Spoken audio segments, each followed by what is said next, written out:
The following program is an ETV presentation of DIFC Television.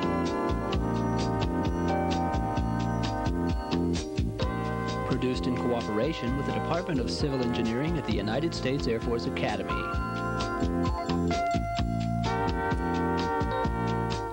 This is Engineering 402, Professional Engineering Development.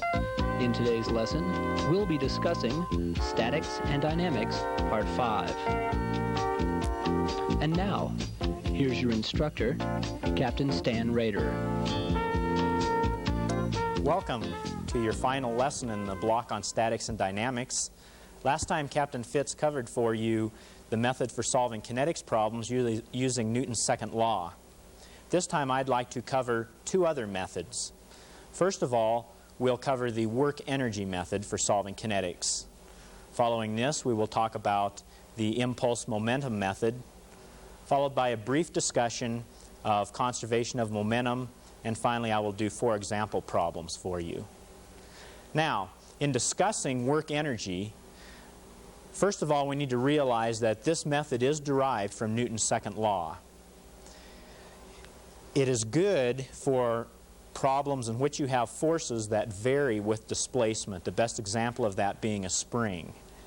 Now, since this is a scalar or a dot product method, this means that you can only solve for one unknown when you're using the work-energy method. So let's take a look at some of the theory behind work-energy method and exactly how we do it. First of all, the governing equation for work-energy is simply the summation of work is equal to the change in kinetic energy, delta T. If we move over and look at the left side of this equation, you will see work is equal to sometimes called U, and that is equal to the integral from the initial displacement to the final displacement of the force dotted with ds. That's the left side of the equation. If we move over to the right side of the equation, change in kinetic energy itself for translation is equal to 1/2 the mass times the velocity squared. If we're talking about a rotation problem, then kinetic energy is equal to 1/2 times IAR, which is the mass moment of inertia about the axis of rotation, times omega squared, or the angular velocity squared. You'll remember that IAR is equal to I about the center of gravity plus the mass times the distance squared, distance being the distance between the center of gravity and the axis of rotation. The units used in work energy are, if we're working in the SI units, we have Newton meters, which is equal to joules when we're talking about work.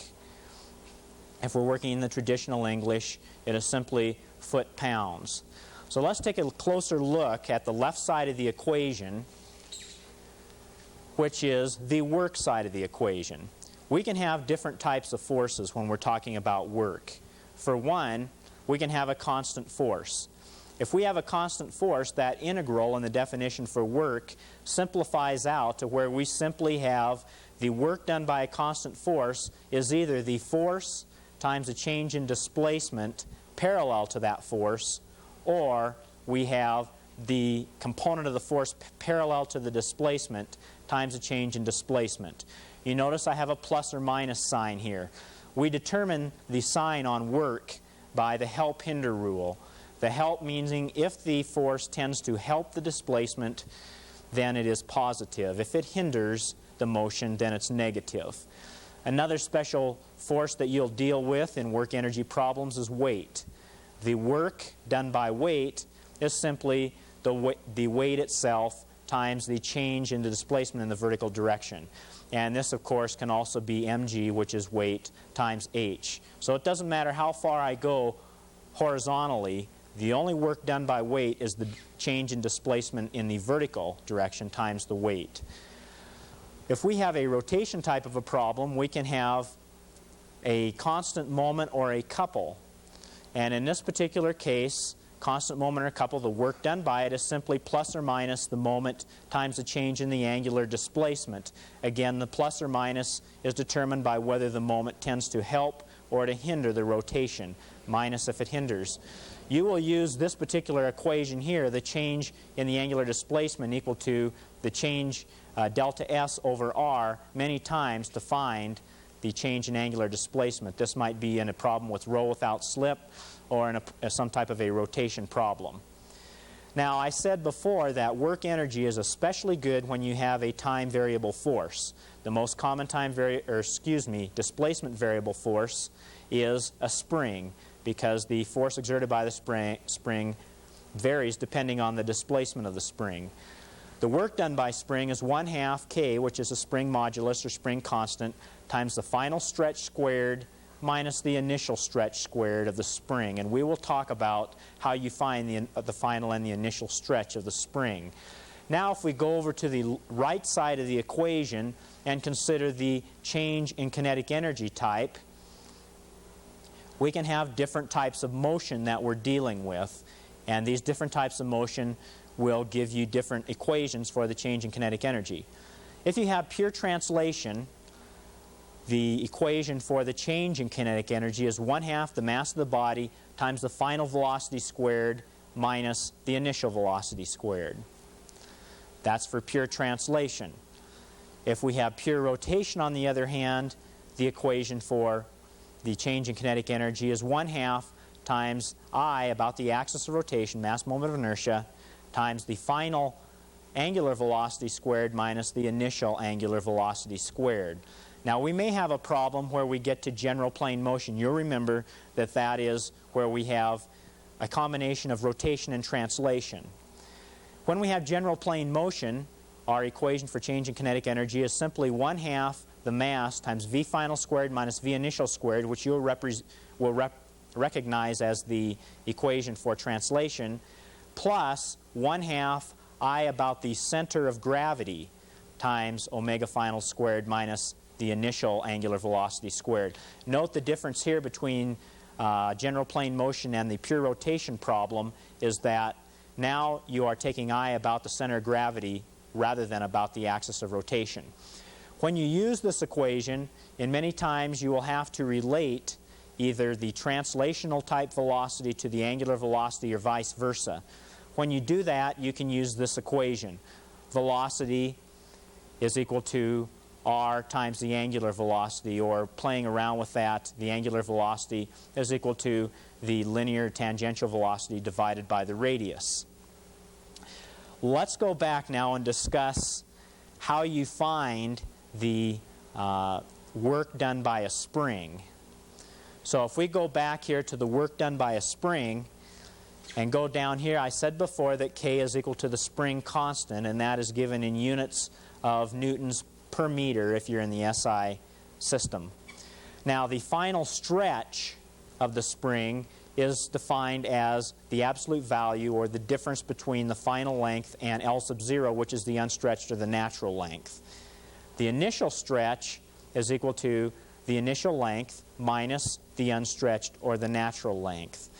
And moving across, we can see an example problem where the final lengths and initial lengths and stretches would make more sense or be clearer to you. Let's say we have an example where we have an initial position and a second position and a third position of the spring. Initially, let's assume that this is unstretched or in its natural length. Then, of course, the definition is of the unstretched length, L sub 0, is simply that length of the unstretched string. Now, if we go on and consider an initial position where it is compressed, maybe where the problem begins, we have the initial length being simply the length in its compressed condition of the spring, and the initial stretch then is the difference between the initial length and the unstretched length. So that gives you your initial stretch. Continuing our hypothetical situation, if at the end of the problem the string happened to be stretched out instead of compressed, then the final length would be the distance that the final length of the spring, and the unstretched length up here subtracted from the final length will give us the final stretch. So this final stretch and this initial stretch are the two variables that go into your spring equation for finding work. So that is some of the background in dealing with work energy. We'll do a couple example problems a little bit later. But before we do that, let's talk a moment also about impulse momentum, which is another method of solving kinetics problems. Now, impulse momentum, again, derived from Newton's second law. It is good for problems in which the force varies with the time. So when the force varies with the time, you may have a MT curve or an FT curve. That's a force versus time or a moment versus time curve. Now this particular method is a cross product or a vector product. So that means that you can solve for two different unknowns by applying your equations in two different directions. So let's take a look now at some of the background in dealing with impulse momentum. In impulse momentum, once again, you can do problems with either translation or rotation. If you have translation, our equation is the summation of the linear impulse is equal to the change in linear momentum. Sometimes you'll see that called delta G also, where the definition for linear impulse is simply the integral with respect to time of the force. So from time t1 to t2 of f dt. And looking at the right side of this equation, the linear momentum, g, is equal to linear momentum, and that's simply equal to mass times velocity. Therefore, we can come down and we can come to an expression for translation, linear impulse momentum, in which you have summation of forces times delta t, and that integral over t1 to t2 is equal to the change in linear momentum. So we have mass times v final minus v initial for the change in linear momentum. Now you'll notice as we go over to rotation that you have problems that are, or equations that correlate very closely to the linear equations. In first of all, rotation, we have summation of angular impulse about the axis of rotation is equal to the change in angular momentum about the axis of rotation, and you will also see this designated as delta H sub AR. Looking at the left side of this equation, we have angular impulse about the axis of rotation equal to the integral from t1 to t2 of the moments times dt instead of the forces about the axis of rotation. And if you look at the right side of the equation, the angular momentum, h sub AR, sometimes called AM sub AR, is simply equal to I about the axis of rotation times omega, or the angular velocity. It's interesting to note that if I have a particle, this particular expression, I sub AR times omega, will reduce down to mr times v. So if you have a particle and you have an angular impulse momentum problem, you can use this expression instead of I sub AR times omega. So putting it back together, we have for our rotation equation in impulse momentum, angular impulse momentum, we have the integral of the summation of the moments about the axis of rotation dt is equal to IAR times omega final minus IAR times omega initial, because that represents the change in angular momentum. Looking at the units, when we're talking about translation, we're talking about Newton seconds or pound seconds, depending on which particular system we are in. When you're looking at angular impulse and momentum, where you have rotation problems, you're talking about Newton meter seconds or foot-pound seconds. So that is a brief coverage of impulse momentum. Now there's a special case of impulse momentum in which we will deal with, and that's called conservation of momentum. So with conservation of momentum, we have a particular case where we have the summation of the linear impulses equal to summation of the forces times the dt from t1 to t2. If this particular value happens to be 0, we have a case where we have conservation of linear momentum. And when we have conservation of linear momentum, that means the change in momentum is 0. So we have my mass times my v final must be equal to my mass times my v initial.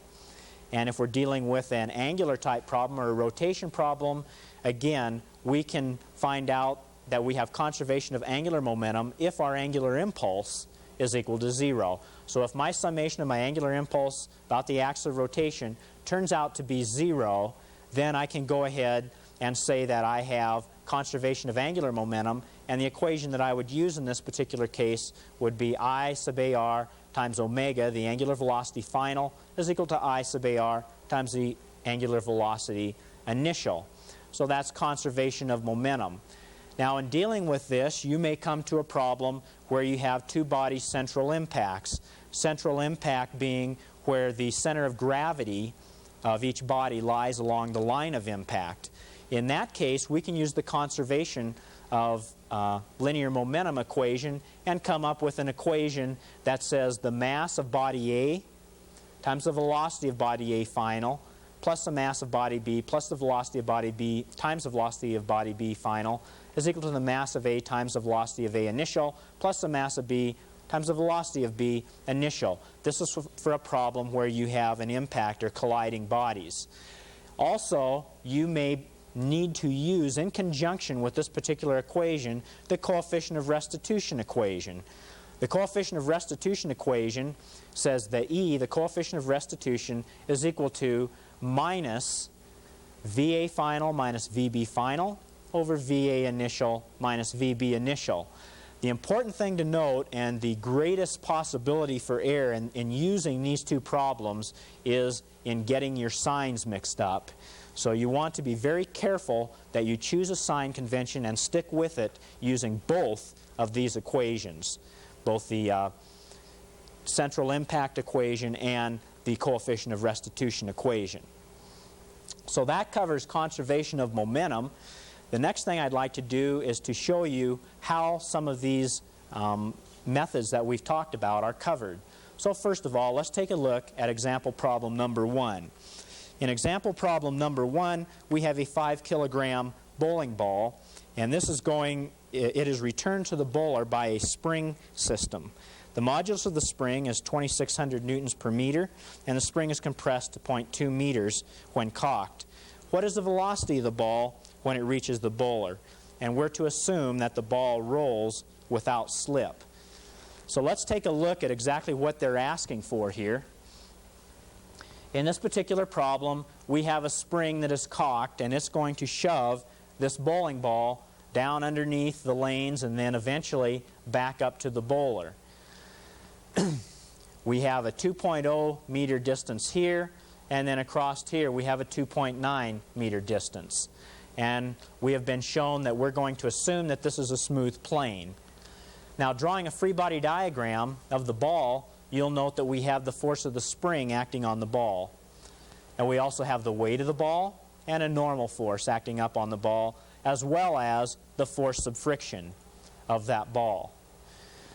On this type of a problem, if you're on the EIT exam, you would see immediately you have a spring in this problem, and that is your clue to go immediately to a work energy method. So the easiest way to do a work energy problem when you have several forces acting is to set up a table. And in setting up your table, you have 4 columns: force, work, body, and the change in kinetic energy of each body. So let's take a look first at the forces which are acting on this particular ball at this time. You'll note that I showed a normal force and a force of friction. The normal force always acts perpendicular to the displacement. Therefore, it has no component in the direction of displacement, which means the normal force does no work. Another axiom that you should just remember is that the force of friction in roll without slip does no work. It never does any work, so the work is equal to 0. However, we do have weight, which is doing work, and you'll remember that the work done by the weight is equal to mgh, and the sign is determined by the help-hinder rule. Well, since the motion of the ball is up, you're going from a lower position to a higher position, and the weight is acting down, that puts a negative sign on it. So our mass was 5 kilograms, g is 9.81 meters per second squared, and the height difference, or the delta S in the vertical direction, is 0.9. That's 2.9 minus 2.0. That gives us a work done by the weight of minus 44.15 joules. Now, we also have the force of the spring acting on this particular ball. You'll remember that the equation for the force of the spring is minus 1/2 k times S final squared minus S initial squared. So the first thing you would have to determine before you can find work is what is the final and the initial stretch. In this particular problem, it's very simple because it says initially this thing is cocked 0.2 meters. So that gives you your 0.2 for your initial stretch. And you know that once it has shoved the ball off, it's going to return to its natural length. So it is not stretched. So you have a final stretch of 0 squared. Plugging in your K of 2600, you end up with a positive work done of 52.0 joules. Then summing up this column, minus 44.15 plus 52, you end up with a total work done of 7.85 joules.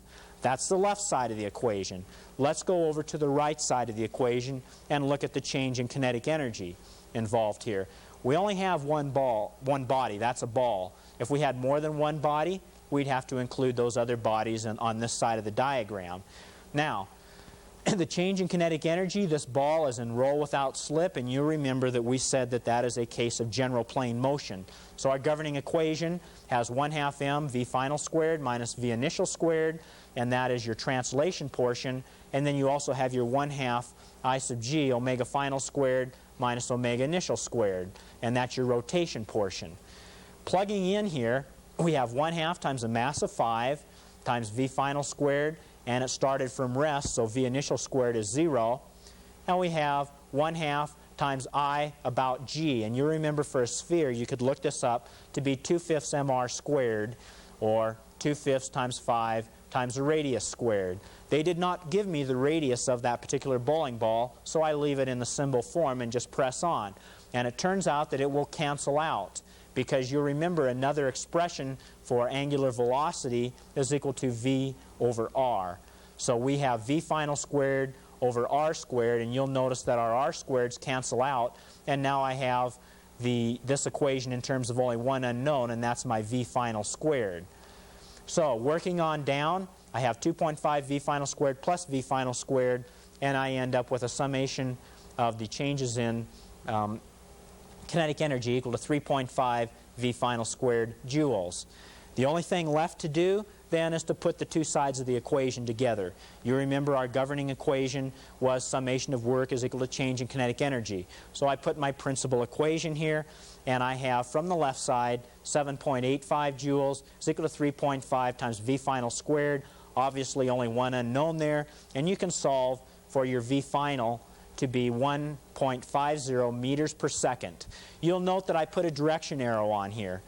You cannot determine mathematically what the direction is from a work energy problem. You have to do it by common sense. Remember, because it's a scalar method, you've got to just look at the free body diagram and determine it by looking at the free body diagram by common sense. And common sense tells me it's going to be going to the right at the end of the problem toward the bowler. So that was example problem 1 using work energy. Now let's take a look at a second example problem. And in this particular problem, we're going to be dealing with the space shuttle. With the space shuttle, we have during the first minute of vertical flight, the space shuttle has a constant mass of 2,000 megagrams and is powered by both a constant thrust of 11.2 meganewtons from the solid rocket boosters and also a variable thrust from the main engines. Now, we want to find out how long does it take the shuttle starting from rest to achieve a vertical velocity of 50.0 meters per second. So once again, we need to start off with a free body diagram here. Here's our free body diagram, and you can see the different forces that are acting on the space shuttle. We have the thrust of the main engine, which is a variable type of a force, plus we have the 11.2 constant thrust due to the solid rocket boosters. Don't forget to add the weight in here, because the weight is acting to hinder the motion here. We have the weight is equal to 2,000 times 9.81, or 19,620 kilonewtons. Now, we have also a particular graph that's been given to us, which tells me how the thrust of the main engine varies with time. So in this type of a problem, here's an immediate clue to go to an impulse momentum type of a problem, because we can deal with time variable forces in this type of a problem. So the governing equation, I will apply summation of linear impulse in the x direction is equal to change in linear momentum in the x direction. And you'll note I chose my plus x up vertically in the direction of velocity. We know that linear impulse of the thrust of the main engine is equal to the integral from 0 to t final of t sub me dt.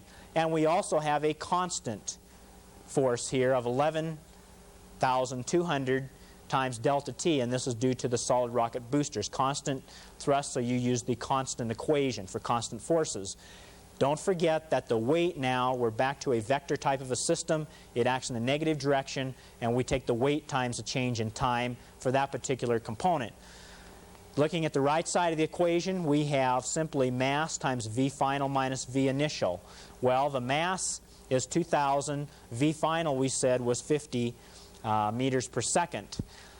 And V0, we said it started from rest. So the unknown that we have here, of course, is our time.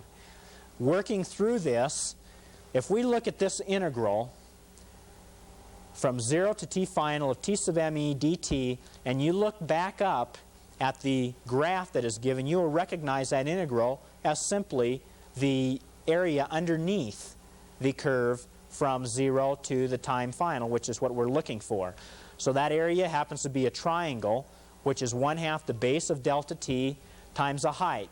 Now this height was gained by simply taking the slope times the base, rise over run times the run, and that will give you the rise, changing the units also from meganewtons into kilonewtons to get 6,000 kilonewtons over 60 seconds.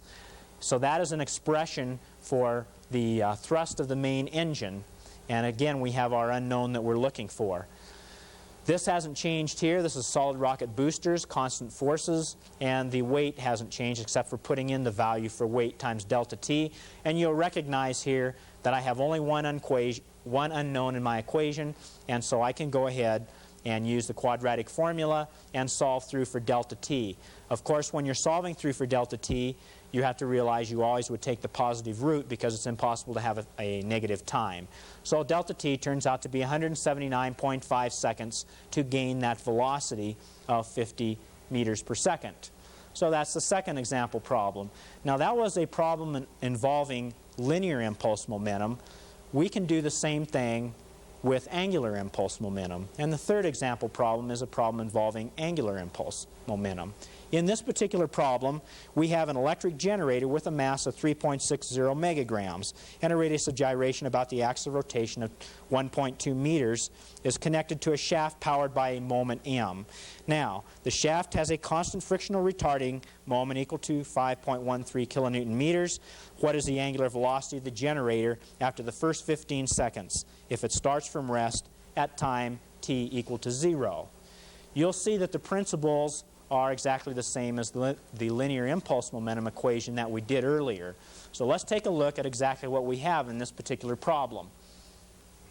In this particular problem, we have our generator here, and we have this moment that is tending to drive it, and we also have the retarding moment of 5.13 kilonewton meters.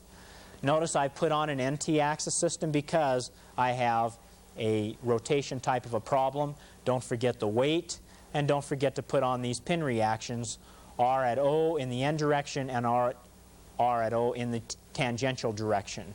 We have also been given, just as we did before in the linear impulse momentum example, a graph of the moment m as it varies with time. So when you see this time variable force, that's your clue that you want to use angular impulse momentum method to solve this problem. You'll note here that I've solved for the slope simply by using the difference here between 55 and 30 divided by 25 minus 5 to give me a slope of 1.25. And if I know this slope of 1.25 and I know that I'm going to be working at a time of 15 seconds, I can use the slope and this fact of 15 seconds, and I can find that what my value of m is after 15 seconds is equal to 42.5. Okay? Now, going down to our principal equation, you'll recognize summation of angular impulse about the axis of rotation is equal to the change in angular momentum about the axis of rotation. Well, what are the things that we have working here? First of all, we have the retarding moment. This retarding moment times delta t, that's a constant moment, so that's all I need there. And you'll recognize once again that we had a time variable moment in dealing with this moment m, and it goes from time t0 to 15. And over on the right side of the equation, we have the change in angular momentum. So I have I sub AR final, omega final, minus I sub AR initial, omega initial. Now moving down and plugging in, retarding moment again, because it hinders the motion, gives me a minus 5.13 times 15, my delta t. Once again, you can recognize that this value, this integral from t0 to t15 of m, is simply the area underneath the curve that was given you between the time 0 and time of 15 seconds. Well, you have a triangle there, 1/2 the base of 5 seconds times the height of 30, and then you'll also recognize the expression for the area of a trapezoid. 30 plus 42.5, the two sides of the trapezoid, divided by 2 times the base of 10, which we got by subtracting 5 from 15. Looking over at the right side of the equation, my I sub AR, remember, the easiest method to find I sub AR is if they give you the radius of gyration, which they did here as 1.20, so I have m times k squared, 3.60 times 1.20 squared times omega final. Well, omega final is what I'm looking for. Note that this started from rest, so I have a 0 as the initial angular velocity. Plugging through the numbers, you can see that we have only one unknown in this expression, omega final, which is what we were looking for. And we find out that the final angular velocity is equal to 69.6 radians per second in a clockwise direction. So that's an example of using angular impulse momentum to solve a kinetics problem. Our final example, we will use a couple of the methods together, and you may have to do this where you'll have to put several methods together to solve a problem. But in our example problem 4, I have a 2,500-pound sports car traveling east at 70 miles per hour, and it collides with a 10,000-pound truck traveling north at 30 miles per hour. Now the two stick together, and we are asked, what is the speed in feet per second of the combined wrecks immediately after collision? Assuming a coefficient of friction between the wrecks and the road of 0.30, where does the wreck stop in relation to the point of impact? So we have several things that we have to solve for here. Let's take a look at this problem, and as always, we need to get a sketch down there first of all. Here we have our car traveling in a perpendicular direction to the truck. Notice how I've chosen my axis system so that both my plus x and my plus y are in the directions of initial velocity. Now, when we use our equations, we don't deal with miles per hour. We're going to have to get that into feet per second. So let's convert miles per hour into feet per second, and using this conversion, miles per hour times 5,280 feet per mile over 3,600 seconds per hour, we get our conversion factor of 1.47 feet per second to 1 mile per hour. And we will use that in converting our velocities. In this particular problem, you could recognize that as a conservation of linear momentum problem, because you have summation of forces equal to 0 in both the x and the y direction, because you have equal and opposite forces on the truck and on the car due to Newton's third law. So we have our conservation of linear momentum equation, in which we have the mass of the car times the velocity of car in the x direction, plus the mass of the truck times the velocity of truck in the x direction at point 1, and I will call this immediately before impact, is equal to the mass of the car times the velocity of the car in the x direction, plus the mass of the truck times the velocity of the truck in the x direction at point 2, and this is immediately, or a split second after collision. This equation is only good for a split second before and a split second after the impact. We have been told in the problem that we have plastic impact. Well, if we have plastic impact, that means that the car and the truck stick together after they impact. So that means the velocity of the car in the x direction after impact point 2, and the truck after impact, point 2, we can simply call the velocity of both of them together after impact, v2 in the x direction. So going to our governing equation here, I can plug in the mass of the car, which is simply 2,500 pounds divided by 32.2 pounds per second squared, times the velocity, and here we have our miles per hour times that conversion factor of 1.47. You'll note that the velocity of the truck initially in the x direction is 0 because it's going only in the y direction. So that dropped out. And then finally, we have over on this other side the combined masses, 2,500 plus 10,000 divided by 32.2 to get it into mass, times the combined velocity, v2 in the x direction. You'll see that there's only one unknown here, so we have the velocity of the two together in the x direction final is 20.58 feet per second to the right, according to our axis system. We can apply the same equation in the y direction, because remember, now we're dealing with a vector type of an equation. So we can solve for two different unknowns if we apply the equations independently in two different directions. So let's go to the y direction. This time I have the velocity of the car initially in the y direction equal to 0 because it's traveling only in the x direction. Now I have the mass of the truck and the velocity of the truck in the y direction initially, and I have the mass of the car and the velocity of the car in the y direction, plus the mass of the truck, the velocity of the truck in the y direction after impact at point 2.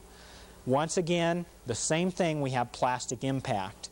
And with plastic impact, we have the velocity of the car in the y direction after impact is the same as the velocity of the truck after impact, so we'll just call that v sub 2 in the y direction. Plugging back into our governing equation, we have the mass of the truck times 30 times 1.47, converting that into feet per second, is equal to the combined masses times v2 in the y direction. And when we deal with v2 in the y direction, we have only one unknown, and that turns out to be 35.28 feet per second going positive in the y direction. So there's only one thing left to do, and that's to go ahead and solve the rest of the problem. So let's go ahead and take a look at what we do next. We got the components of velocity, but now we want to find the final resultant velocity. So to find the final resultant velocity, we have the magnitude of v2 is equal to simply Pythagorean's theorem for v2 in the x plus v2 in the y squared. And so plugging in the values which we solved for earlier, we end up with a velocity of 40.84 feet per second. But I also need to know the direction. So in order to find the direction theta, and we'll take this as the direction from the vertical, I can take the arctangent of v2 in the x over v2 in the y, and solving through using the same values we came up with earlier, we end up with an angle of 30.26 degrees from the vertical. So our completed answer for the first part of the problem is that the velocity of the two combined immediately after impact is simply 40.84 feet per second at 30.26 degrees from the vertical. The second part of the problem asked us to find how far do they travel immediately after impact. Now, no longer can we use conservation of momentum because now we are introducing the fact of the force of friction. So we're going to have to go back to another method. We could have used Newton's second law to solve this, but I think a simpler and a faster method is to use work energy, which we discussed earlier. So let's see how we can use work energy to find that final distance that the truck and the car together slide. First of all, I have my free body diagram. Now we're looking at it from the side. You'll note I've changed my axis system. X goes horizontally and Y goes vertically, X in the direction of motion. I have a force of friction opposing the motion, and I have a weight acting down and a normal acting up. Well, I'm going to need to find what the value of the normal is because I'm going to have to use it in my force of friction equation. So, summing forces in the y direction, the only two forces are the weight and the normal force. So normal is equal to weight, and that turns out to be 12,500 pounds. Now I can go ahead and use my work energy equation. The summation of work from point 2 to 3, in other words, from immediately after impact until they slide to a stop, is equal to the change in kinetic energy from immediately after impact to point 3 where they slide to a stop? Well, the only force I have acting is force of friction. I didn't bother to set up a table in this particular problem because it's a rather simple problem. Force of friction is the only one acting because the normal force and the weight both act perpendicular to the motion. Therefore, there is no displacement in the direction of either of those forces, so there can be no work. So force of friction is hindering the motion. That gives me a minus work. Force of friction times the change in displacement, which is what I'm looking for, is equal to 1/2 the mass times V3 when it slides to a stop squared, which of course is 0 when it stops, minus V2 squared, which we solved for in the first part of the problem. We know that force of friction is equal to the coefficient of friction mu times the normal force. And we have our delta S term here. Over here on this side of the equation we have 1/2 times the mass of 1250 divided by 32.2, and we already solved for this 40.84 squared. That was the velocity right after impact. Plugging in our value for coefficient of friction of 0.3 and our normal force, you'll see we have only one unknown, and that is my change in displacement, delta S. Solving for delta S, it turns out to be 86.3 feet from the point of impact, and again we have the same angle theta as we had before. So there's an example problem where we used both the conservation of linear momentum method and we used work energy to solve a problem. Hopefully this has been a help to you in understanding some other methods of solving kinetics problems. So this concludes our block on statics and dynamics, and next time we'll go ahead and talk about mechanics of materials.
The following program is an ETV presentation of DIFC Television.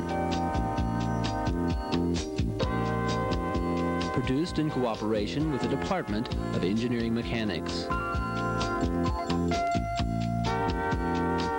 This is Engineering 402, Professional Engineering Development.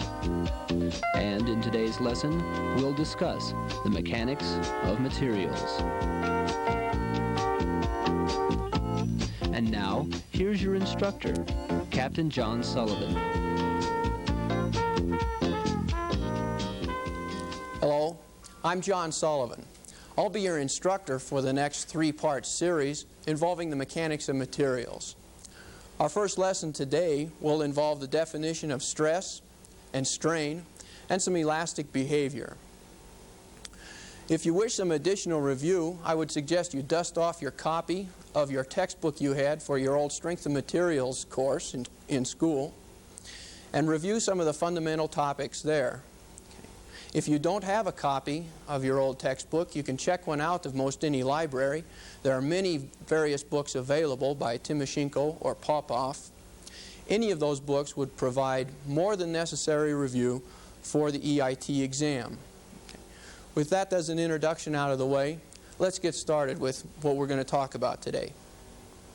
First of all, let's define exactly what we mean by stress.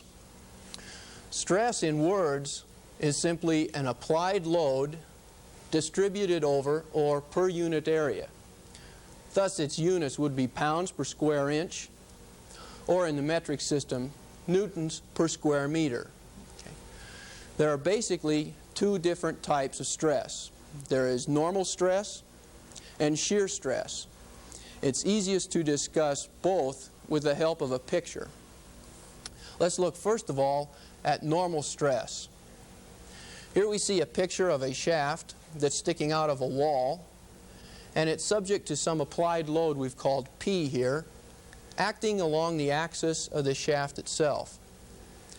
We'd like to examine the stress, or what this material feels, back here at an area of the cross-section we've called A. So we'll cut our little diagram here, over here, and look at and see how the load P is applied over the cross-sectional area we've called A. Okay. That's exactly how we define normal stress. It's usually given a symbol sigma in the Greek letter, and it's defined as the applied load divided by the appropriate area, P over A. Let's look next at the other definition, shear stress.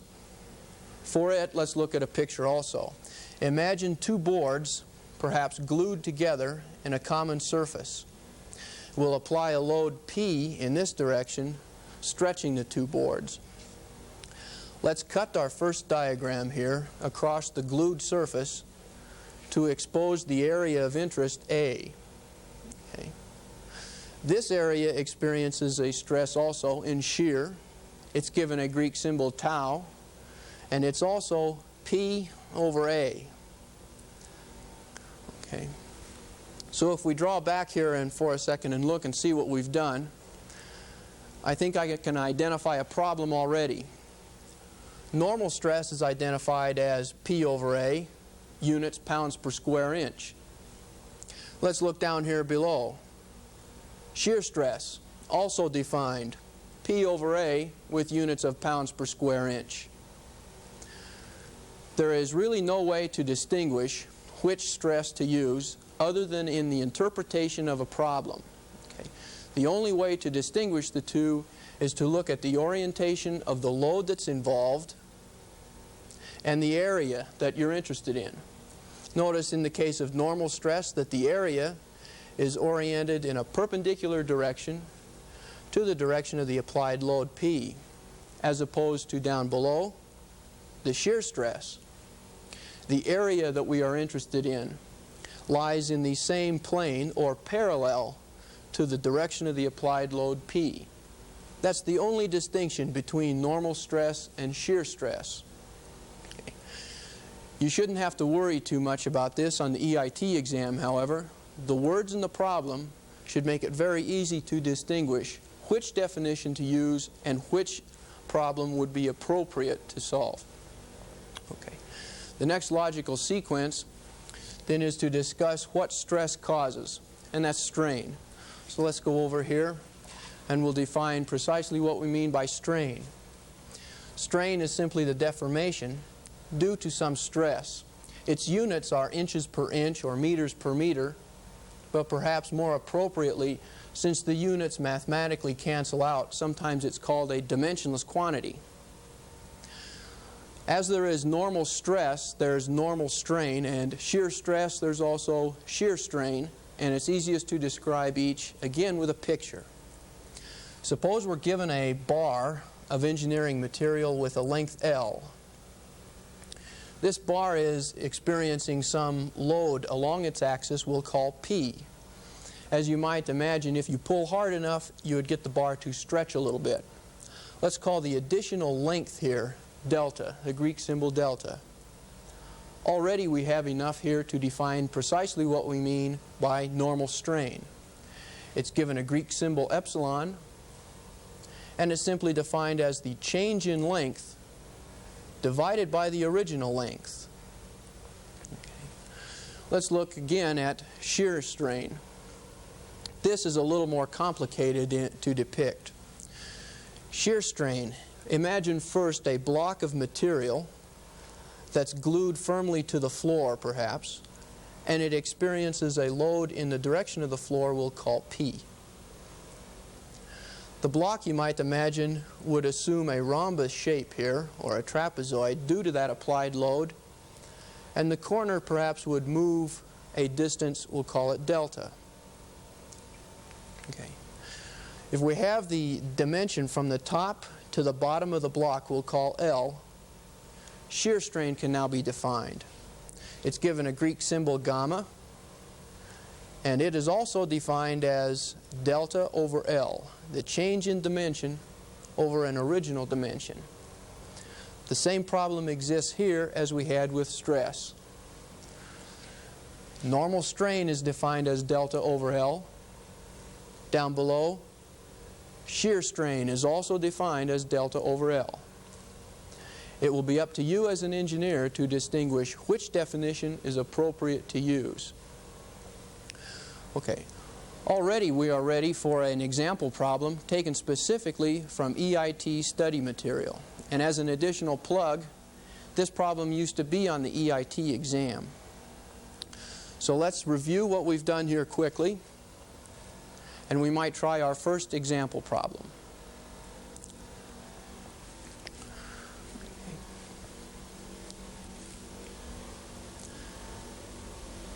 I'll give you a few minutes to look at it and perhaps solve it. You might want to push pause on your tape recorder.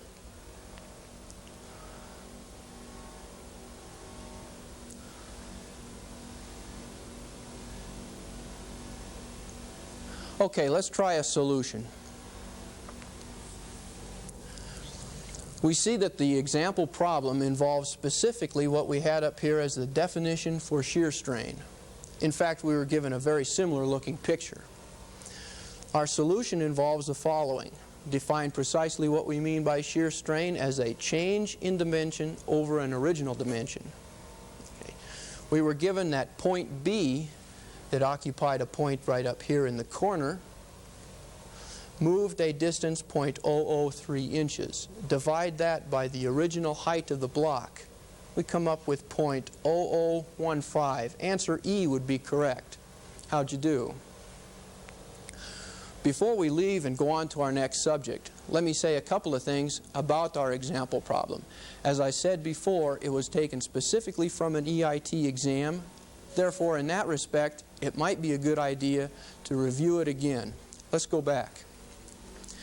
Notice a couple of things. First of all, a very clear picture will be given to you on the EIT exam. This is as best I can do with a felt marker, but trust they'll provide you with a very clear picture. Also, there's no ambiguity in describing the situation. Point B moves 0.003 inches relative to point A. There's no question here what's going on. Also, the question asked is very specific. The shearing unit strain, precisely what we wanted to define. Okay, now for the most important part. Your selection of answers here are not randomly selected. They involve perhaps miscalculations and misunderstandings in the definition of shear strain. For example, think of the poor soul that thinks the 3-inch dimension across the top is significant to the problem. He may be strongly tempted to take the 3-inch dimension, divide it into the given deflection point 003. His answer is conveniently provided right here, answer D. Although he is bolstered with some confidence that he has calculated one of the answers given to him as a selection, he's wrong. Keep that in mind. It's very typical of all the problems on the EIT exam. Let's move on to our next subject now. What we'd like to talk about now is elastic behavior. Elastic behavior can be defined in simple words as, upon the removal of some load, the material would return to its original shape. To help explain this, I've drawn a picture down here, perhaps, of some bar of material, and it might experience some load P. I've made the length of the bar conveniently 1 inch long. That way, as I apply a load P, the material would stretch or strain, I could measure that deflection directly on a graph up above here, directly as strain. As the material is stretched under the load, I could read a graph plotted above strain as stress. Okay. As I increase the load P, the material stretches further. I increase the stress that the material experiences. Okay. The elastic behavior of the material is displayed here in the first portion of the graph that's depicted as a straight line from 0 up to a maximum possible value. If we exceed this maximum possible value of stress, the material departs from its elastic behavior and goes into what's called plastic behavior. Should we exceed this value, upon removal of the load, the material would return not to its original length of 1 inch, but it would have some permanent deformation, perhaps, for example, 1.1 inch long, due to the severe load. Since this point is important here, we give it a specific name. I've given it a name sigma y to identify the yield strength of a material. It has many other names. It's called an elastic limit or a proportional limit. All those names define precisely the same point. It describes the point of departure from the linear behavior of the material to the nonlinear behavior. All of the problems you'll deal with in the EIT exam deal mostly with the linear behavior of the material and stresses below the proportional limit. Since this region is so important, we identify the slope of this line with a specific definition. It's usually given a symbol E. It's called the elastic modulus, or other words are modulus of elasticity or Young's modulus. All refer to the same thing, precisely the slope of this line. Okay. The statement of Hooke's law is a description of the slope of this line in the linear region. Okay. Hooke's law for normal stress is simply a ratio of the applied stress over the appropriate strain. By virtue of the fact that strain has no units, E has the same units of stress, pounds per square inch. There is an analogous routine for Hooke's law for shear stress with an identical picture, and all the other terms apply. Hooke's law for shear stress is another modulus, G. G is referred to as shear modulus, and it is defined as the shear stress over shear strain. Likewise, its units are that of shear stress, pounds per square inch. Okay. The statement of Hooke's law allows us to examine a great deal about the behavior of specific materials. Let's examine, for example, elastic deformation. Suppose we are given a bar of some engineering material, meaning we know its elastic modulus. Its length is given and its cross-sectional area is given. If we apply some known load P to this material, an obvious question would be, how much would it deform, or what's delta? Delta you see depicted here. From our understanding of elastic behavior and a statement of Hooke's law, we apply the definition of stress and strain, like so, and we simply solve for the term delta that appears. This is a very common formula used in engineering, one you should perhaps memorize. Delta is equal to the applied load P times the length, original length, over A and Young's modulus E. Okay. Let me pause here for just a second. My example is limited to one single case. You'll notice the applied load P is applied in the axial direction of the bar and causes it to stretch. I've called this a positive value. If I put in all the positive values for the deformation delta, I'll come up with, of course, a positive deformation.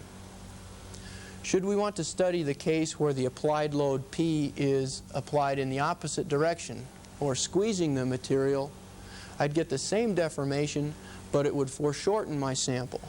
I would call that load a negative P. I would apply here then a negative value for the applied load P, thus getting a negative delta. Keeping track of the compression and the elongation of a bar will help me in the bookkeeping effort of considering segmented beams or segmented bars. By bar segments, I mean a bar that perhaps changes material, changes its cross-section, or perhaps changes its load also. For an example down here, I've drawn a segmented bar with two parts. It's circular cross-section, and it's tapered at this end, so the cross-sectional area between the two bars is different. I'll suggest perhaps that they are made of different materials, perhaps aluminum and copper, thus they'll have a different elastic modulus. And to top things off, to make it real confusing, we'll apply various loads throughout its length. On this end, a force F1. Along the shoulder of the shaft, we'll pull with a force F2, and on the end, we'll push with a force I've identified F3. How would we find the deflection of this beam, or its axial deformation? Okay. It's not too difficult. Just realize that the total deformation will be the deformation in each segment, segment 1 and segment 2. The only task is identifying specifically for each segment the appropriate value. For example, segment 1 has area 1, Young's modulus 1. It also has a known length 1. Okay. The most critical thing to recognize is the internal load in this term, P1, is not necessarily the load that's applied on this end, F1. It's a strong temptation that when you first try these problems is to take the external applied load, perhaps F1, plug it in over here as the internal load. That's not so. In fact, if we look closely, since I'm pulling in this direction on this end of the segment, pulling in this direction on this end of the segment, I can imagine that the internal load in this portion of my beam or my bar is some tension value elongating segment 1. Compare that with the next segment. The next segment feels a compressive load here, F2 on one end. I'm squeezing it further with F3 on the other. Segment 2 is probably foreshortened. I'd have to determine what value the internal loads are for each of these two segments. Put in the appropriate value for P1 here and P2. Let's come up with a final answer. Okay. Now the next topic we'll cover is torsional stress and angular deformation.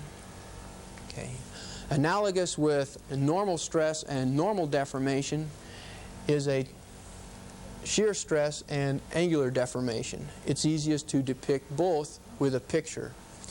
Imagine a shaft here mounted firmly to the wall. Its length is given as L. It has a radius R, and some fellow we're going to twist this along its axis with a known torque we call T. First of all, we can imagine that the shaft would be deflected some angle. We'll call this the angle of twist or angular deformation, theta. And the material inside the shaft here would experience some stress. First of all, let's see what the stress is.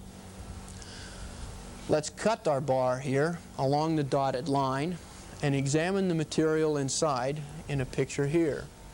Here we see depicted the center of the shaft and the cut surface area. I've drawn a small piece of material here and depicted it a distance rho from the center of the shaft. This small piece of material experiences a shear stress we'll call tau. Now I don't want to get involved in the difficult derivation of the following formula, but since its results are very simple and easy to explain, we'll just go on and say that the shear stress that surface experiences is equal to the applied torque, T, times the distance from the center line we've identified as rho over J. J is a cross-sectional property of our shaft, and it's called the polar moment of inertia. For our case here of the circular cross-section, J happens to be 1/2 pi times the radius to the 4th power. You can find J in the back of your textbook, perhaps, for various cross-sections. In the most common application to torque, however, J is usually that of a circular cross-section. The next question, we said we would be interested in how much this shaft would deflect, the angle of twist, theta. Okay. Let's go on to what we call angular deformation. From Hooke's law for shear stress, we have the definition G, or the shear modulus, is stress over strain. We would apply the definition of stress and strain, some other geometrical considerations, and we would derive the following here formula. The angle of twist is the internal applied torque T times the length L that experiences that twist, divided again by the cross-sectional property and the material property G. Okay. When applying this formula, there is the same words of caution used that we used for the bar segments. Okay. Consider the segmented shaft. This shaft experiences moments about its long axis as opposed to the axial loads F1 to F3 as we've had before. I've divided the shaft into segment 1 and segment 2 just as before. The question remains, what would be the angle of twist out here on the end of the shaft? Again, we do the same thing. The total angle of twist would be simply the sum of the twist in the first segment plus the second. The only words of caution necessary are that you apply the appropriate property to the appropriate segment. For example, J1 and G1 are the geometric properties and the material properties of segment 1. The length, of course, is the length of that segment, and the internal torque would be found by cutting my shaft here, treating that as a free body diagram, and finding the internal applied torque through the first section. Likewise with the second section. Okay, we're ready for our next example problem. Okay. Like the first example problem, this problem is taken specifically from EIT exams, and it should be a good review and a good exercise in recognizing specifically what you'll be expected to do on the EIT exam. And like our last two boards here, it covers the idea of torsional shear stress. So let's go over to our problem.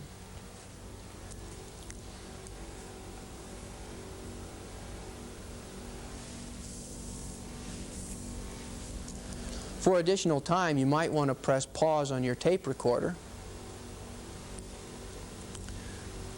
Let's go over to a solution.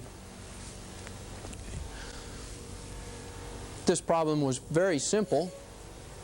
We simply recall that the shear stress is equal to the applied torque T times the distance from the center over a property J. Okay, first of all, there's a little engineering judgment involved in this problem. It asks for the maximum shear stress tau. The maximum shear stress tau that would occur on this shaft would occur on the outside surface, radially measured outward from the center. If we look closely here, the shear stress is equal to the applied torque times a distance rho. Thus we see that at the center of the shaft, the distance rho would be, of course, 0. Therefore, there would be no shear stress through the center line. However, as we move radially outward and approach the surface of the shaft, the shear stress becomes its maximum possible value.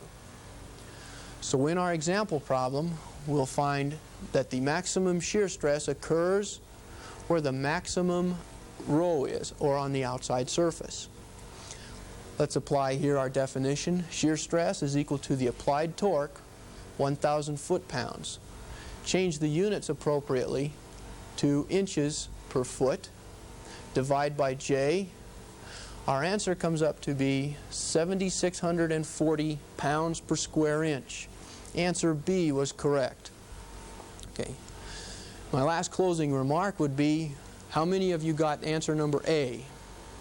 Answer number A, I believe, was 640 psi. Okay. Be aware that answer was specifically meant to trap you. You forgot to change your units from the 1,000 foot-pound torque to the appropriate units of pound-inches. So with that, I'll close today, and we'll see you next time. Thank you.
The following program is an ETV presentation of DIFC Television.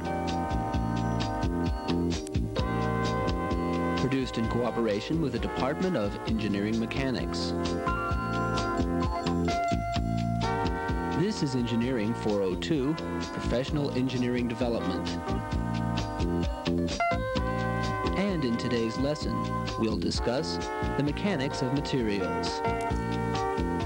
And now, here's your instructor, Captain John Sullivan.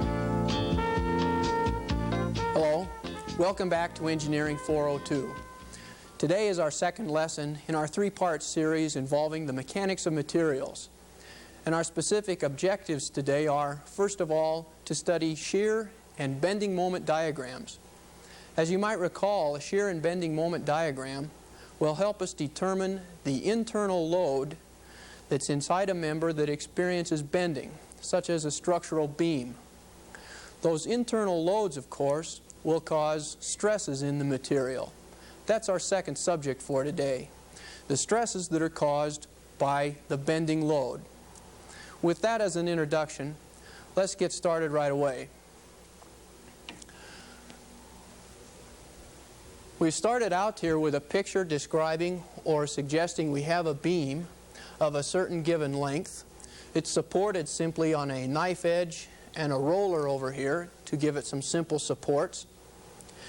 And I've suggested that it's got some load distributed throughout its length. I've represented it as a W here and shown that it extends throughout the length of the beam. This beam, of course, will experience some internal loads, and that's our objective, to determine what the internal loads are on this beam. Let's look back at the beam then, and take as an example, we'll cut right here at the dotted line, and look inside the beam. I've shown that short segment of the beam right here. R1 would be the external reaction due to the knife edge. A portion of the distributed load is shown across the top. And since we've cut, I've put a resultant shear force pointing downwards and a bending moment. These two loads represent what the internal material feels inside the beam.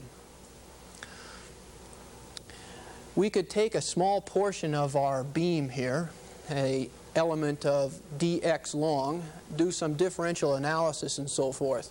I'll spare you those details right now, and we'll go right into the relationships that involve the distributed load, the shear force, and the internal bending moment. They're as follows. They're written here mathematically. Our first relationship involves the shear force and the distributed load. Mathematically, it says the derivative with respect to x of the shear force is equal to the value of the distributed load. Equivalent to that would be to take the integral of both sides, leaving here verbally the change in the internal shear is equal to the integral of the external applied load evaluated over a distance dx. Now let's go over those again, and I'll say them in more clear English terms. This could be interpreted, of course, as the slope of the diagram of the internal shear force drawn over a distance x. That's equal to the value of the external load. Here again, let me explain this one with more English-oriented terms. The change in the internal shear force is equal to the area under the weight or the external load diagram. There's an analogous relationship between the bending moment and the shear force, and they're related down here as number 2. Likewise, the derivative of the internal bending moment with respect to x is equal to the internal shear force. Integrating both sides, we'd find that the change in the bending moment is equal to the integral of the internal shear evaluated over x.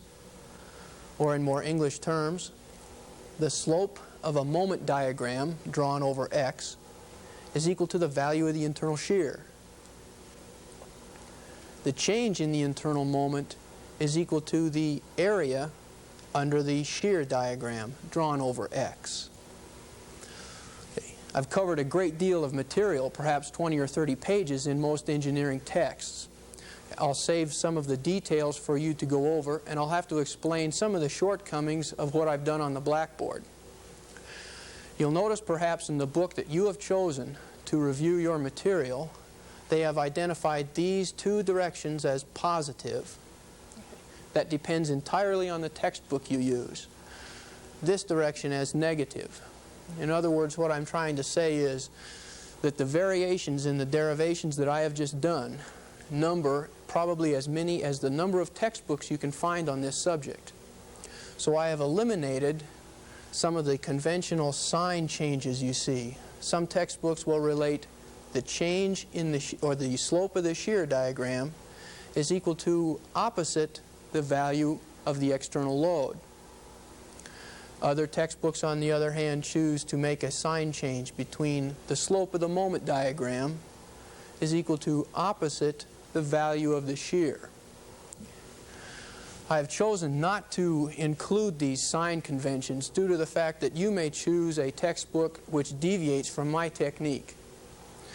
This shortcoming, however, will not deter us from a successful review of this material, and the confusion that I perhaps have introduced here should not deter you from total success on the EIT.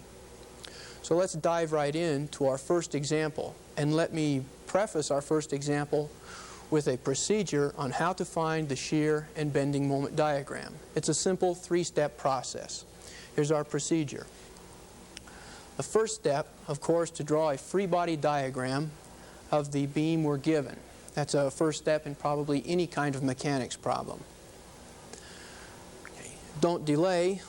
Bravely press on and start at the left end of the beam and plot the external load to the right, just as though you were plotting the external loads. This, of course, being the internal load. Step number 3, plot the internal bending moment in the same manner. Now, before we go on here, I'll explain both of your plots should end at 0. Buried deep in an analysis of the 4 relationships we have up here is a statement that if the beam is in equilibrium, in other words, it's not moving, both the shear and bending moment diagram should be completed at 0. We'll use this to support our rationale. Let's go to our first example.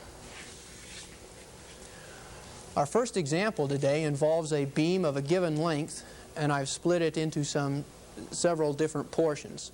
L over 4 and L over 4, identifying the location of a load P. The remainder of the beam experiences a distributed load I've suggested as W. The length of the beam is 4 feet, and the values of the two loads are given as follows. 2 kip for foot, kip meaning 1,000 pounds. P is 12,000 pounds, or 12 kip. Okay, I said step number 1 would be to draw a free body diagram, and I've suggested that in our first diagram here. The knife edge, of course, provides a reaction force I've called R1.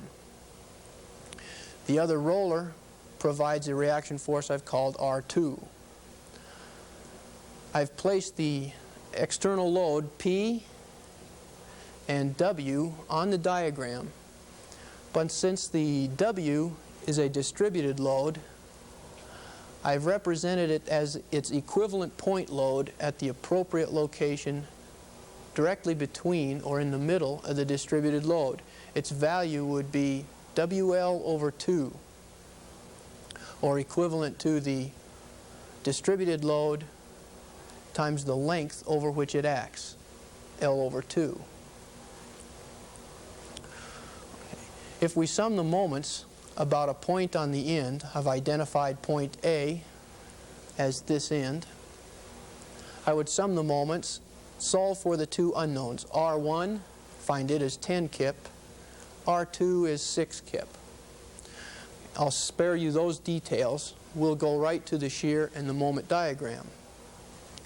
As I said before, the first step will be to dive right in and start plotting your shear diagram as though you were plotting the external loads that the beam experiences. Now, it's difficult to explain the sequence of events since you see the entire procedure drawn clear to the ending here before you. But I'll do the best I can here.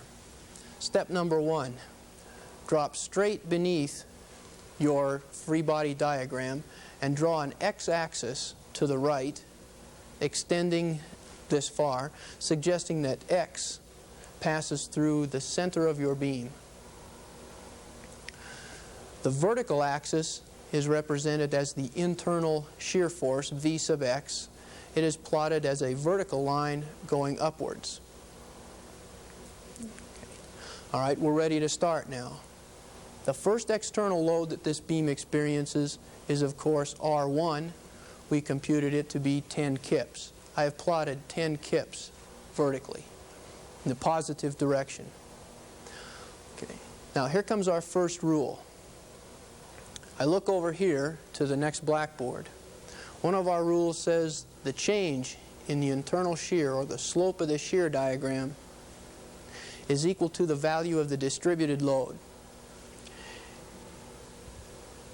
In our first segment here, L over 2, there is no distributed load. Therefore, there's no change in the shear diagram. I extend my 10 kip plotted line here to the right with no change. The next step is the external load the beam next experiences is P. I'll plot the load P using the following rule here. Or I shouldn't use a rule here. I'm plotting the external load. P is a value of 12 kip. I will drop my line a value of 12, reaching minus 2 on my shear diagram. Using the same rule now. I go up here, inspect my free body diagram. There's no distributed load. Thus, no change in the shear diagram. I extend the minus 2 across to the next change in the loads. We'll pause here for just a second. I notice that my next segment will experience the distributed load W throughout the length L over 2. At this point, I'll ask myself, it's time to use another rule over here that I have plotted. The change in the shear diagram is equal to the area under the distributed load. Let's compute the area under our distributed load. The value here is W in vertical distance. the length over which it is extending is L over 2. WL over 2, or the change in the shear should be equal to the area in this diagram. Extending beyond here to the end of our beam, I find that I should drop down a value equal to the area under our W curve. Should be 4 kips. Also, the slope of this diagram should equal the value of the distributed load. Our distributed load has a value of 2 kips per foot, and it's represented in a downward direction. We'll consider that negative. The slope here then is -2. I'm ready to complete the last portion of my shear and moment diagram. There's a straight line of slope 2 extending to, that brings me to a -6 kip. I am clued to the fact that this is a successful solution to my problem because the last external load that this beam experiences is the R2, or the reaction due to the roller. Its value is 6 kip. I would change my shear diagram to that value, coming up a +6, and sure enough, the shear diagram ends at 0. Okay. Before we go on to the moment diagram, let me point out one distinction. Remember here, when we solved for the external reactions R1 and R2, we placed the equivalent point load, WL over 2, in the center of the distributed load, W. But we paid no attention to that fact when we drew our shear diagram. The shear diagram must be a representation of specifically how a load is applied to a beam. In other words, specifically this load W is applied over a certain length L over 2 of our beam. That fact is represented in our shear diagram. We are interested specifically in how loads are applied to a beam. Those loads will determine what the internal loads are in the beam. Okay. Let's proceed now to our moment diagram. We'll press on here.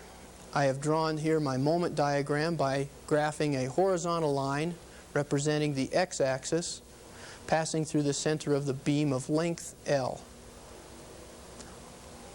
The vertical axis is, of course, a representation of the bending moment, m sub x.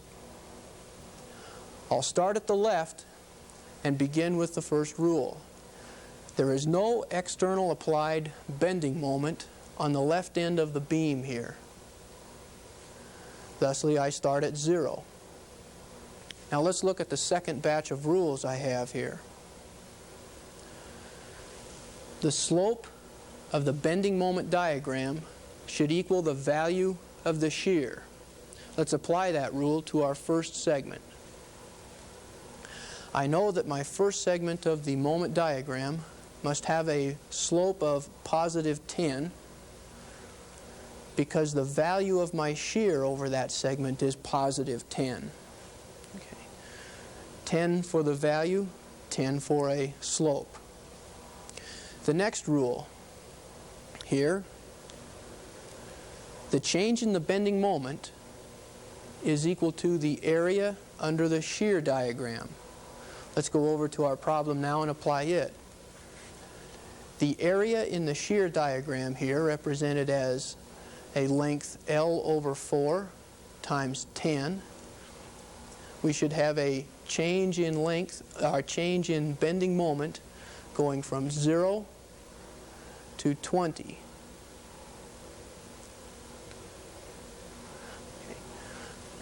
That brings us up to a positive value of 20 kip feet. Let's proceed now with our next segment, and we'll apply the same rules. The slope in this diagram, or in this portion, should equal the value of the shear, in the diagram above. We have a value of -2 throughout our next segment. The slope here should then be -2. The change in the bending moment should equal the area under this diagram. The area here is minus 2 times this length, brings us down to a length of 16, to a value of 16. Okay. Now we have to be a little more careful. We see that the value of the shear force in the last segment changes from minus 2 to minus 6 continuously over its length. Therefore, the slope of the bending moment diagram must change in equal fashion. The total change in the bending moment from 16 to the very end should equal the area completely under this portion of our shear diagram. Okay. Thus, we use the last two rules. We start at 16. The value of the area under this portion of the diagram is equal to the change minus 16, and the slope of this diagram starts at a value of minus 2. I've suggested that by a shallow slope here. It increases in negative value as I progress towards the end of the beam to a value of minus 6. That completes our first example. Before we go on, we might want to review the rules. We'd come over here. The slope of the shear diagram is equal to the value of the externally applied load. The change in shear is equal to the area under the applied load. Likewise, for moments, the slope of the moment diagram is equal to the value of the shear. The change in the moment is equal to the area under the shear diagram. And keep in mind one thing that we noticed in our example problem. When we wanted to find the external loads, R1 and R2, we could replace the distributed load W with an equivalent point load, WL over 2, applied through the centroid of the area. However, when we went to draw our shear and moment diagrams, we wanted to reflect the fact that this load is distributed continuously over this portion of the beam. Therefore, we represented that by a continuous slope of minus 2 throughout the last portion of our beam. Let's try another example.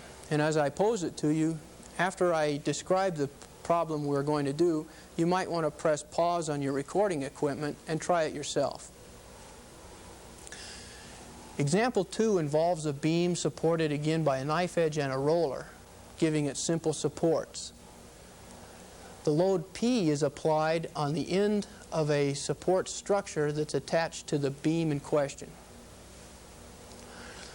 The beam is divided into equal lengths, L over 4, L over 4, and the length L over 2 remaining.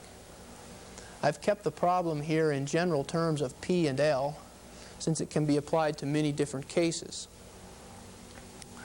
Before proceeding, I'll give you a hint. Here's a good technique to find the external loads. The external applied load P passes through the center of the beam. If we summed moments or summed forces, use symmetry, any technique you wish, you'd find that the two support loads, or their two reactions, are P over 2 and P over 2 on the other end. But now let's proceed with a shear and moment diagram. And I'll point out a distinction between external loads and internal loads and how they impact the importance of the shear and bending moment diagram. We start off here with an axis system and a free body diagram. Since we are interested in specifically the beam, I wish to replace the external applied load P with the point where it is actually applied in the beam, at the point of attachment here of our little assembly. I'll replace it with P, and since I have eliminated the assembly, I'll also apply a PL over 4, a bending moment that's provided by the load P extended this length, L over 4. Here's our free body diagram. We're done with step number 1. If I were to sum moments about a point A, set that equal to 0, again I'd find that R1 and R2 are equivalent in value in P over 2. This I found from my first diagram, so I'm bolstered with a little confidence here, and we'll press on. I said the first step, draw directly beneath your free body diagram a diagram representing V sub x with x drawn horizontally and the vertical axis representing the shear force V. Plot the externally applied loads just as though you right on the V sub x diagram. The first one we see is R1. Its value is P over 2. Over the next segment of the beam, there is no distributed load, thus no change in the shear force. So I will extend my diagram to the right until the point at which I reach the point of application of P. P will be applied and represented by a downward drop in my diagram to minus P over 2. The net change in the diagram here is P, bringing me down to the negative half of my diagram. Again, there's no change in the load across the beam throughout the remaining length. I come to the end. I notice that the last applied load is the reaction number 2. Its value again, P over 2 in an upward direction. I've closed at 0 again. Okay, success.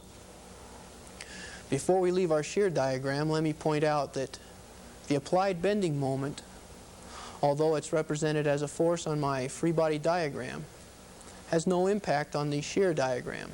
All we want to do here is plot the externally applied forces, not the moments. Let's press on now with our bending moment diagram. As I've done before, plot a bending moment diagram with its x-axis running horizontally and the bending moment represented by a vertical line. We'll apply our first rule for bending moments. There are no externally applied bending moments at the end. I'll start at 0. The change in the bending moment from the beginning to the first portion of our beam is equal to the area under our shear diagram. The shear diagram is length L over 4 times value P over 2. Thusly, our change in moment from the beginning to the end of the first segment is PL over 8. Now I'll pose a question. Suppose you did not see the rest of this problem. Would you add or subtract the value of the applied bending moment to your bending moment diagram? I, of course, have added it. Would you know whether to add or subtract based on our review here so far? Well, here's a rationale how to do it. I know that the area of my shear diagram must represent the change in the bending moment from this end to the free end of the beam. The value here is minus P over 2 times the length here, 3L over 4. The change in my bending moment then must equal this area, 3PL over 8. Its slope must also be equivalent to this value, minus P over 2. I must have a net change in my bending moment then of minus 3PL over 8. Back to my question here, I know that since my slope must go downwards with a net change of minus PL over 8, in order to make my bending moment diagram close at 0, I know that I should add to the value of PL over 8 the value of the externally applied bending moment, PL over 4. Thus, my bending moment diagram comes down and closes at 0.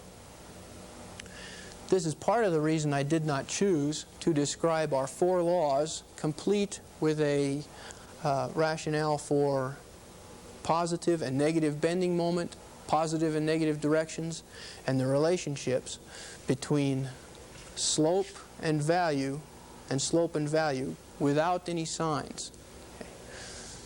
The book you choose to review this material will have its own rationale and own techniques to solve this problem.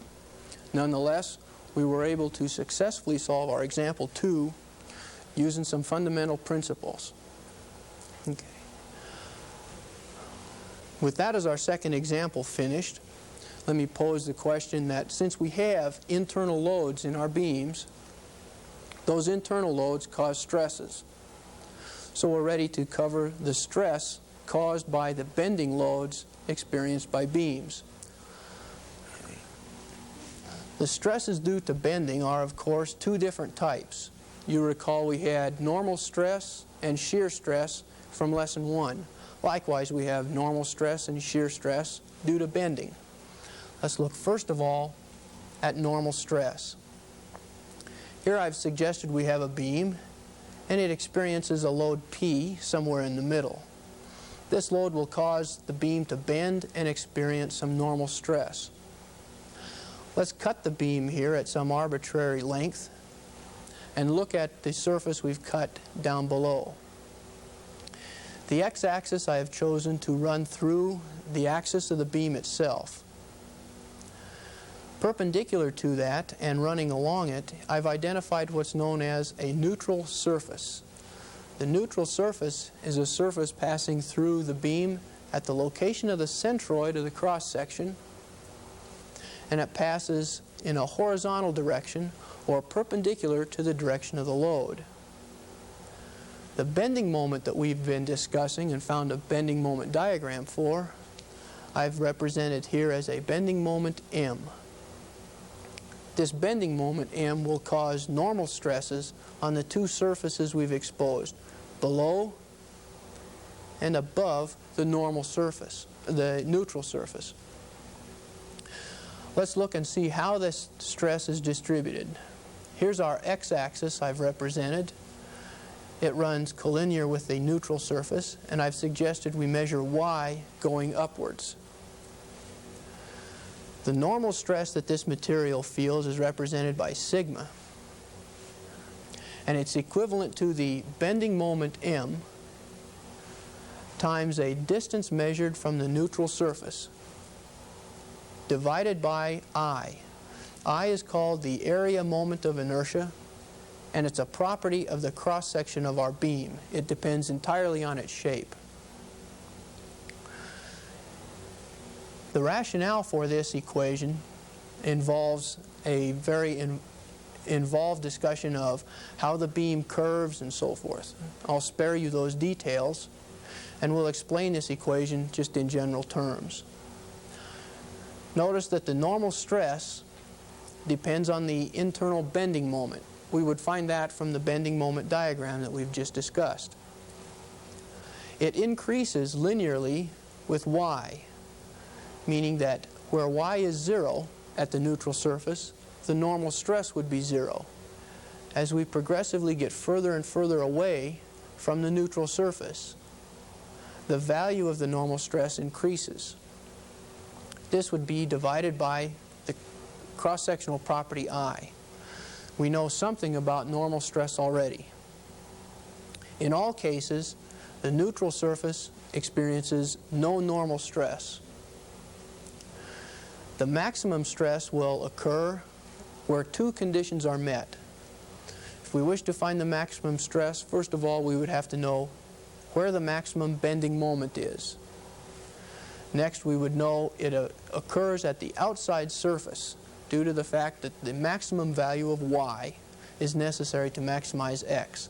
This is at either the top portion or the bottom portion of the beam. Now, before we leave this subject, there's one more remark I'll make. The sign of the stress, sigma, is often determined by whether the material experiences tension or compression. I've eliminated the sign in this equation. Again, the textbook you choose to review this material may vary. If I have a y value measured positive and the bending moment is also positive, suggested by this direction. The material in the surface above the neutral surface will experience compression. We would identify that perhaps as a negative normal stress, while the material below the neutral surface would experience tension. We would determine that, or perhaps specify that, as a tensile stress and perhaps give it a positive value.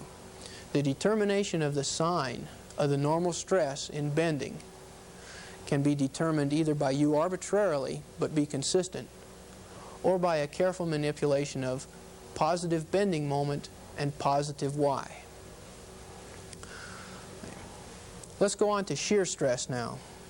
Shear stress also we require a careful picture of it also.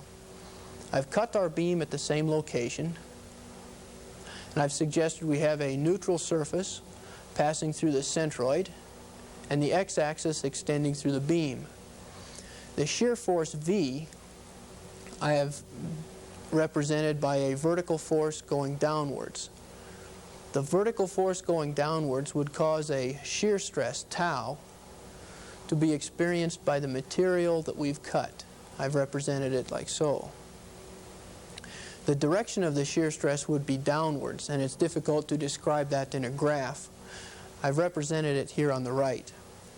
The shear stress, tau, will vary in a parabolic pattern across the cross-section.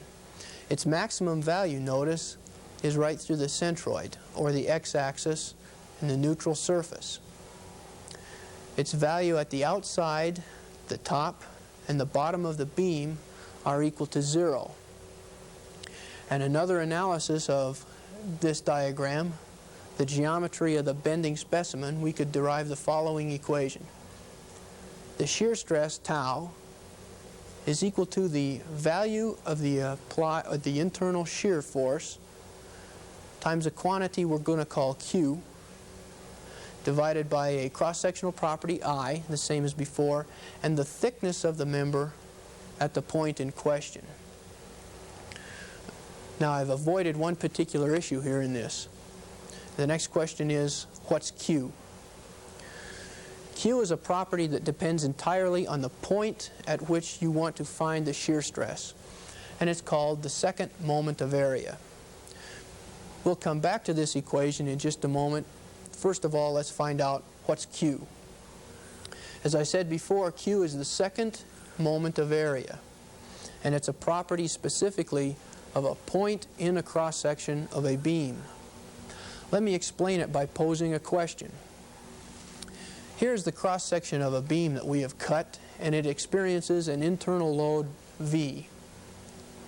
We wish to find the internal stress, or the stress due to bending, at a particular point I've identified as P, and I've located it here in the cross-section. We could find this, we're given enough. The thickness of the member is given. I would compute I.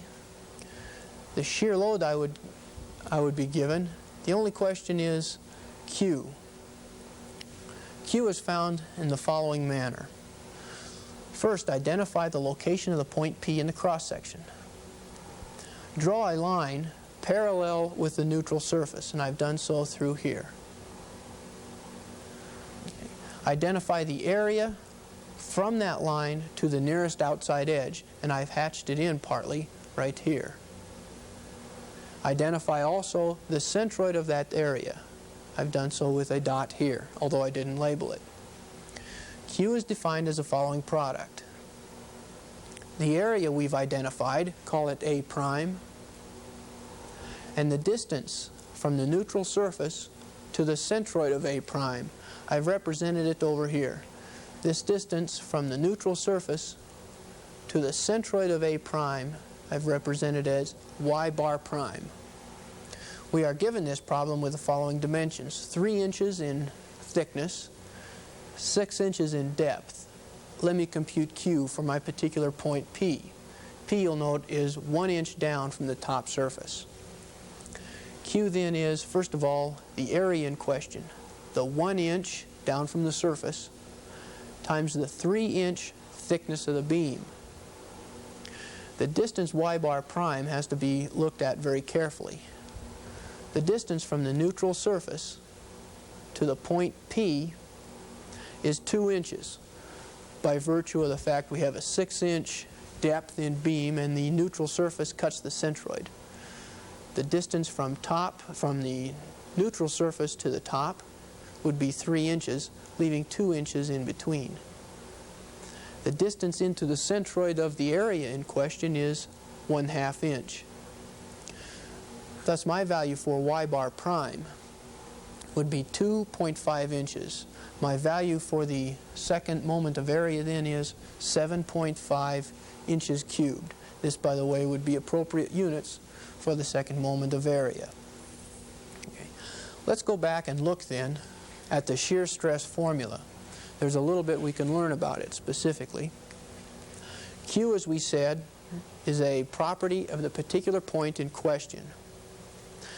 That gives us a rationale to explain why the shear stress is a maximum value through the centroid and a minimum value at the outside edge. Should we choose a value at the outside edge, I would compute Q the following way.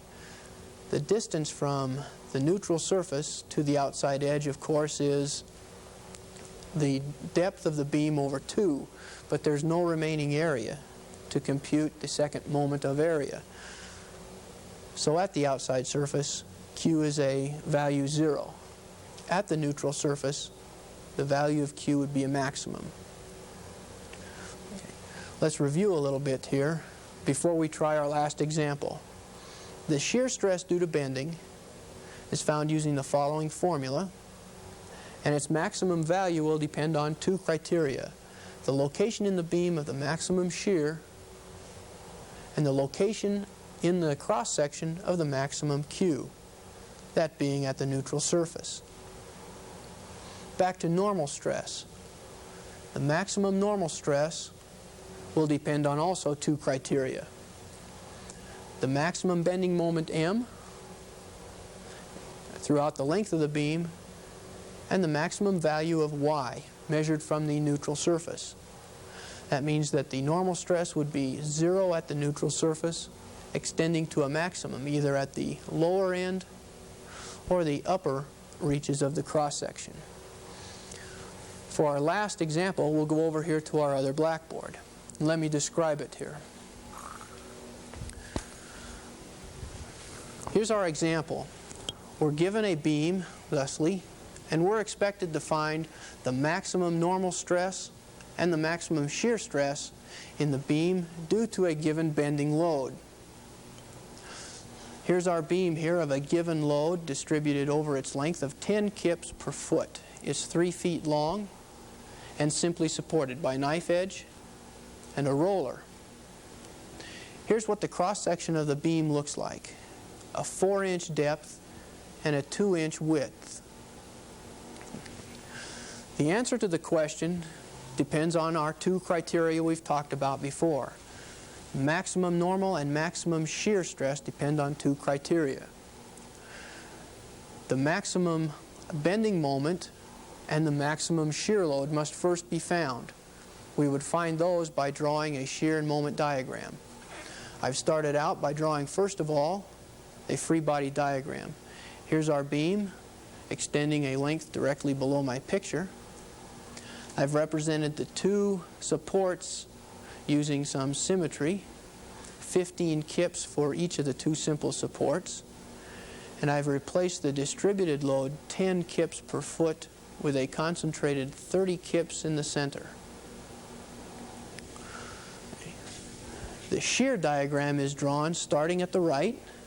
I've plotted the first external load, the value of 15 kip, upwards to 15 kips. The change in the shear should equal the area under the distributed load. That should be a minus 30. So I drop down a value of minus 30, and I know that the slope of the diagram throughout the entire length should equal the value of the distributed load, minus 10. That brings me to a minus 15. The last load is 15 kips. I apply it. and I close at 0. The bending moment diagram is found using the same rationale. Start at 0. There's no applied bending moment. I know that the change in the bending moment over the first portion of the beam must be equal to the value of the shear. 15 times 1.5, and since the shape is a triangle, take 1/2. The value would be 11.25 here at the center, and this would be kip feet, understanding the units. The remainder of the bending moment diagram would be found by computing this area. By similar triangles, it's equal to the first. That would bring me back down to 0. Notice the slope of my bending moment diagram starts with a steep positive value, a large positive value for the shear force here, ending in the center at a slope 0. That's the value of our shear force right above. The first portion of our problem is now found. We know the location of the maximum bending moment. It's in the dead center of the beam, or where the length is equal to 1.5 feet.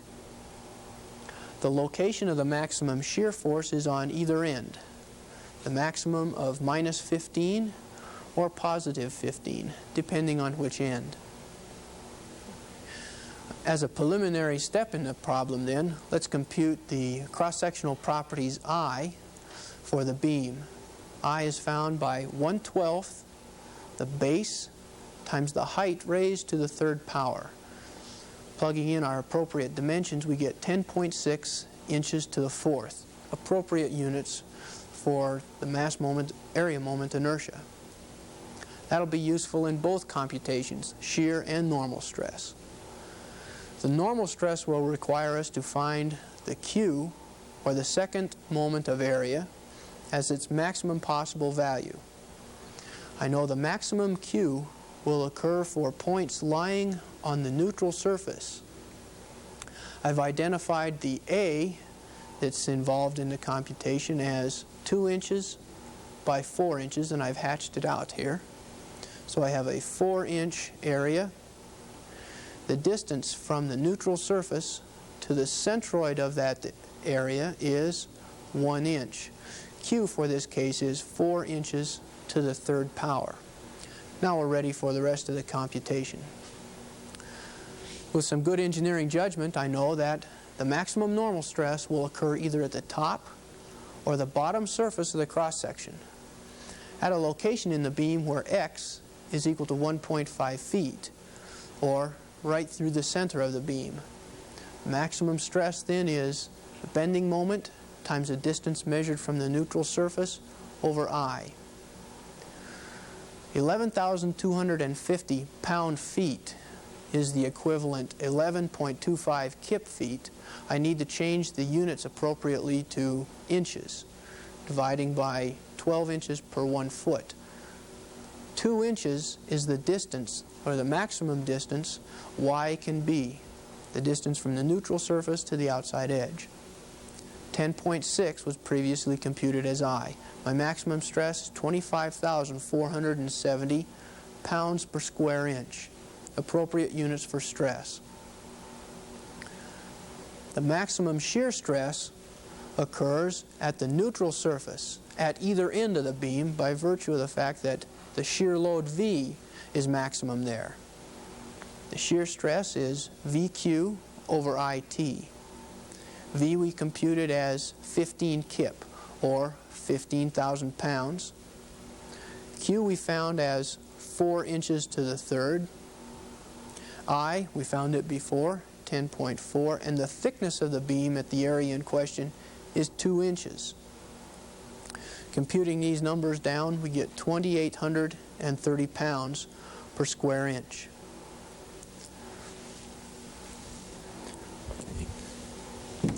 That pretty much completes our review for shear and moment diagrams and the stresses due to bending. So with that, I'll close, and good luck until next time. Thank you.